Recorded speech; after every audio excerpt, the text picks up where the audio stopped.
Why do we suffer at the hands of these politicians? Don't you know politicians work for you? Hey! You're the boss. You hire them and you fire them. Look how they campaign. You know what they do? They audition. Yeah! When you put them on the job, if they're not doing the job, then you fire them. Because you're in control. From the city to the state to Congress to the president. You run. Hello, Talk Labor fans. Hey, happy to be back with you. We have a lot to talk about today, and we're going to get to it in a short period of time because that's all we got is a short period of time. Okay. What I want to talk to you about, before I start, I want to tell you about a beautiful place that I was at this weekend. You wouldn't believe it. You wouldn't believe it. I'm going to get to that a little bit later on in the show. I want you to stay tuned for that because that's something that I think that you're going to be, it's going to stun you. But let's get to some of the things. And I'm not going to talk about this crazy stuff that crazy man was doing in the White House. I'll talk about him, but not about that because that's what he wants you to do. I want to start out by talking about the census.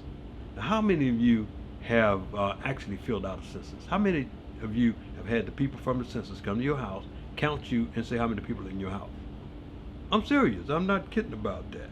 Now, they claim that there's 30 million African Americans in the United States. I think that's a lie. I think there's a hell of a lot more than 30 million. But now, ask yourself this, ask your neighbor this, ask your friend, ask your family, when have anybody come out and actually counted you? They don't do it. So they don't have an accurate count. And the reason I know this, because some years ago, when Harold Washington ran for mayor in Chicago, they said that there was only 15% African Americans in Chicago, he would never win. I knew better, because I was back then a young taxi cab driver. I got all over the city. I saw a whole bunch of Negroes.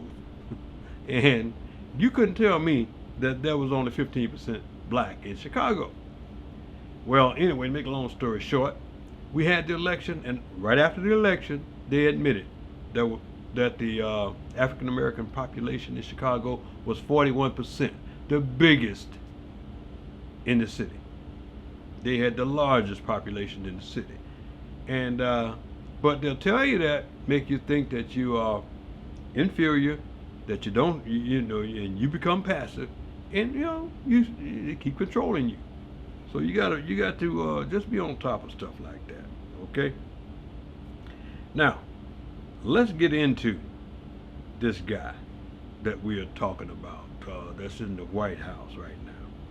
Many foreign countries have unsuccessfully tried to come in and infiltrate the United States of America.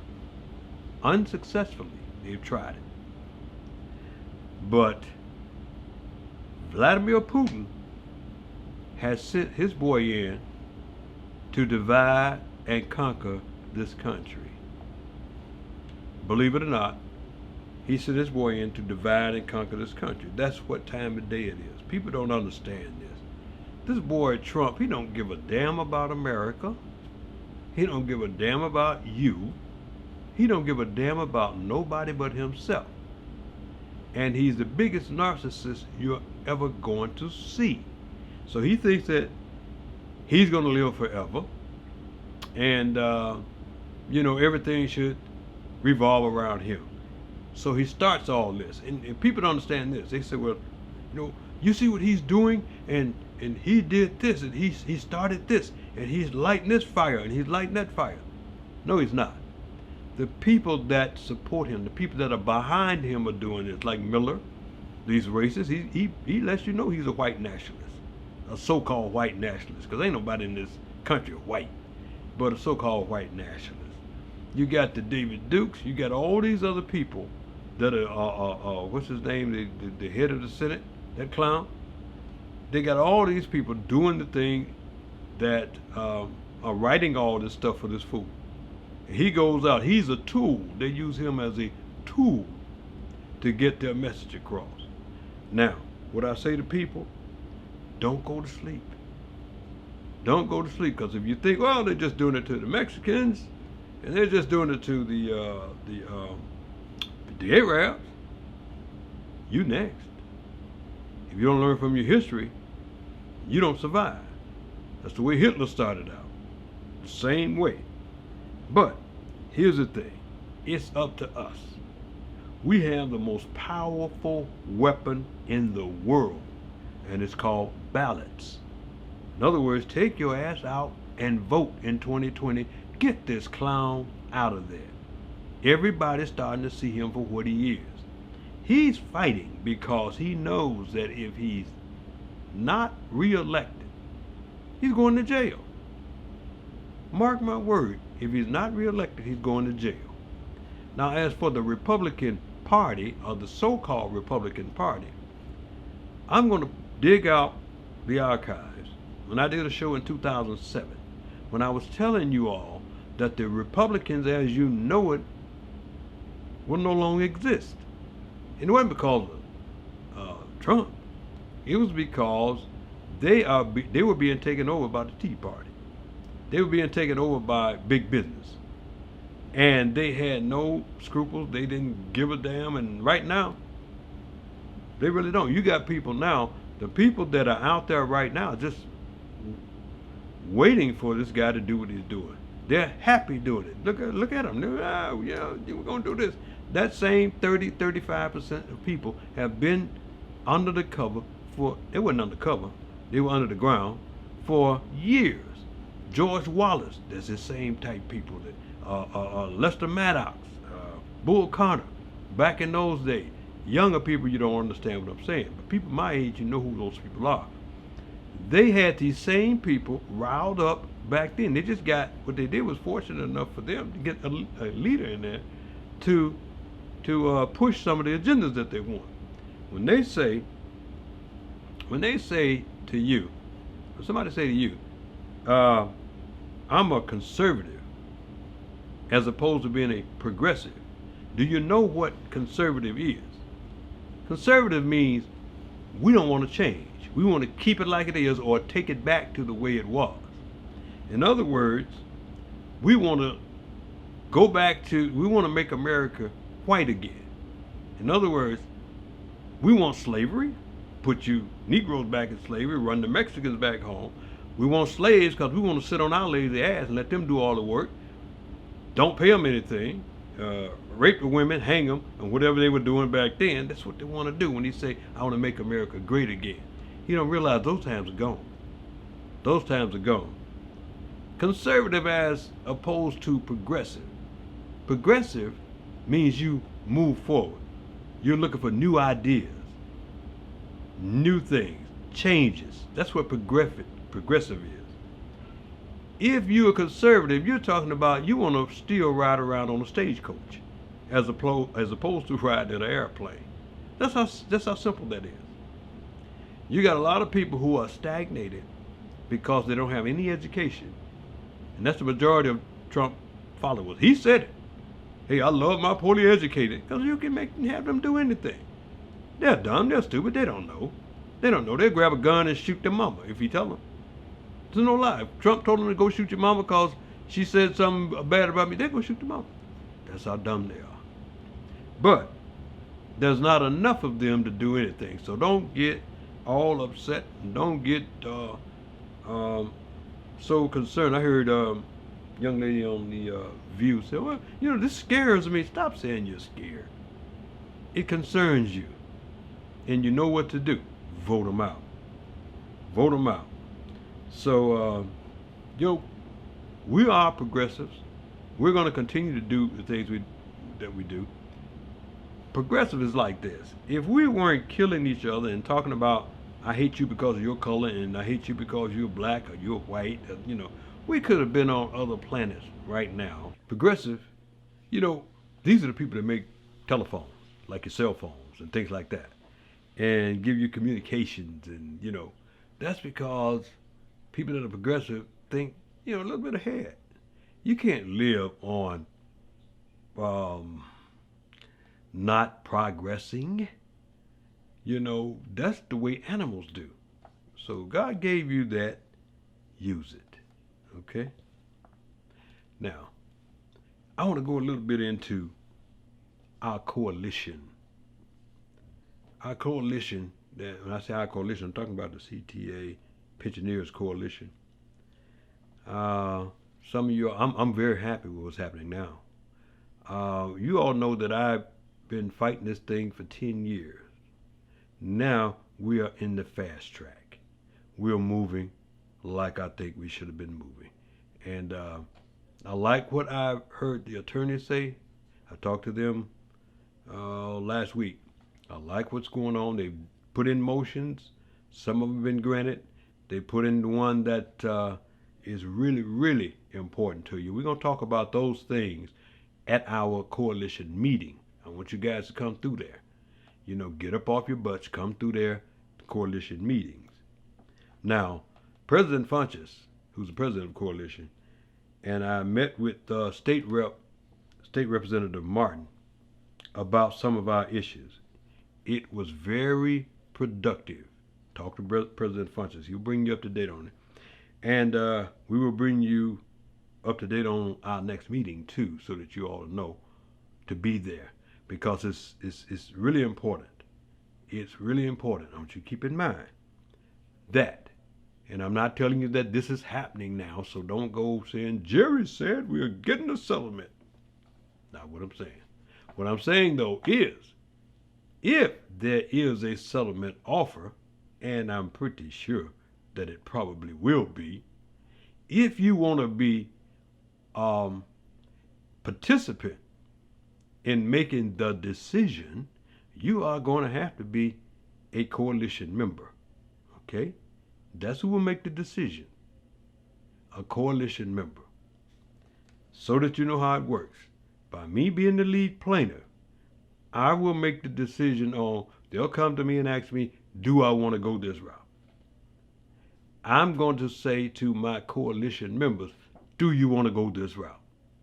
And if they offer us a settlement, the coalition members will make the decision as to whether we'll take it or not take it. That's if they offer a settlement. Don't go run and tell that Jerry said that is the settlement. But let's be, on top of it, because it is a very good possibility that is probably what will happen somewhere along the way. And we're in the fast lanes, like I said. Okay? We're in the fast lanes, like I said. Now, let's move forward and be ready. Make sure you come to the meeting, okay? And I'm going to come right back and give you something very special. Be right back. Put your hands up. Put your hands up. Put your hands up. Ladies and gentlemen, Put your hands may I bring to you up. Put your the famous hands up. Put the your incredible hands up. Put your hands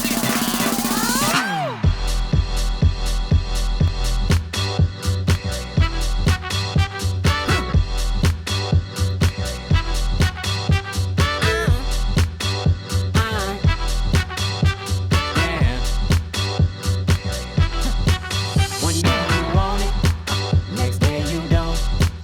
If you gon' act like that, you gon' be all alone. Ain't got no time for messing around. It's all or nothing, it's all or nothing. 'Cause I'm a full-time lover. I'm a full-time lover, yeah. I'm a full-time lover. I'm a full-time lover. Yeah. Okay. All right. Remember the place I was talking about? I told you, beautiful place. I was going to tell you about it before the show ends. Let me ask you this question. Have you ever been out to the Country Club Hills Amphitheater? That is a gorgeous place. I mean, it will give Ravinia a run for his money. If you've ever been out there, you know what I'm talking about. Now, I was out there over the weekend and had a gorgeous time. Great people, and they had a group of throwback artists there, and they have great acts there. But these guys were throwback. They were people that we all know, like the Daz Band, Confunction, They call themselves Masters of Funk, and Larry D from the Barcades. Man, they turn that place out. They turn it out. I'm gonna give you a little look at just one of the songs that they did. Now I filmed this myself. They have a videographer there, that do it. But I filmed this with my cell phone. I want you to check this out. Check them out. That's the way it goes on the love train. Y'all sound good. Come on. Sometimes things can be broken, but you just got to keep on going. That's the way it goes on the love train. Let's break it down. Get sweet on it right here.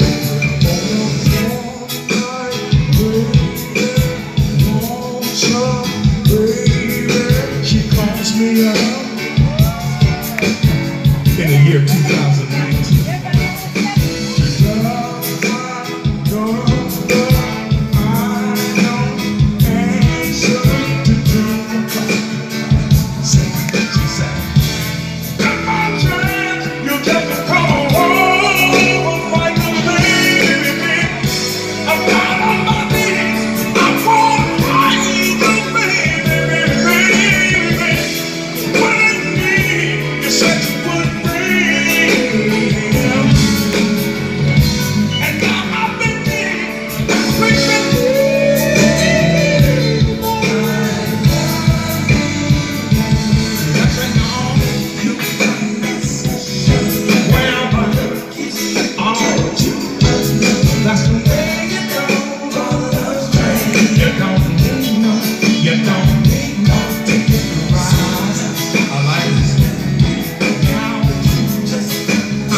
Hey, did you like that? Oh man, I mean, they just turned that place out, man. They turned it upside down. People screaming everywhere, They were screaming everywhere. Now, before I leave, I want to talk to you about the Infinite Scholar Program. And it's going to be September 19th. It's going to be at the University of Northeastern University, 5500 South St. Louis. 5500 North St. Louis. I want you to get your kids up there.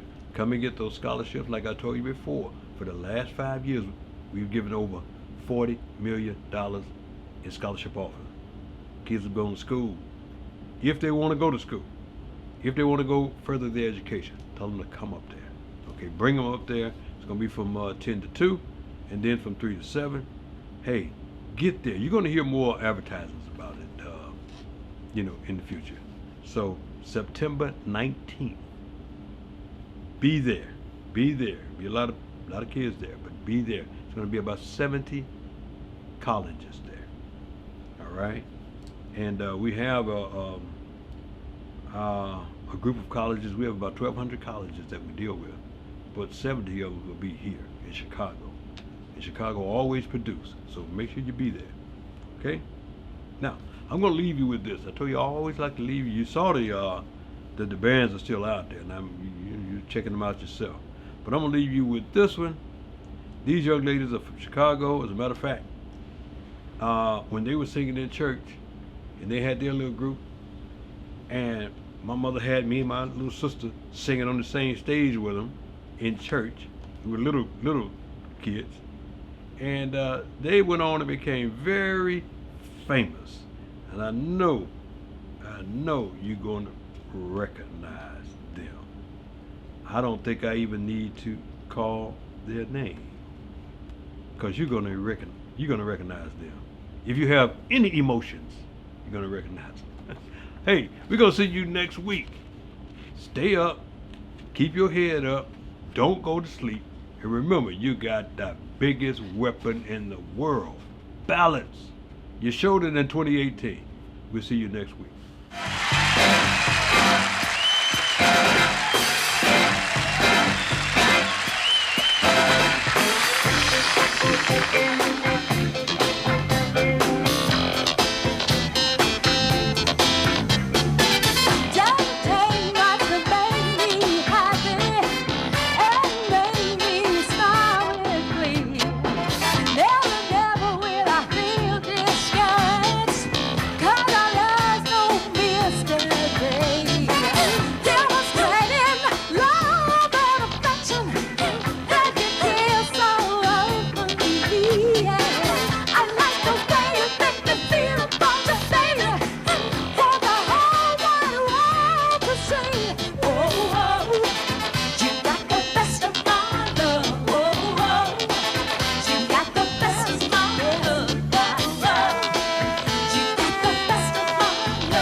yeah.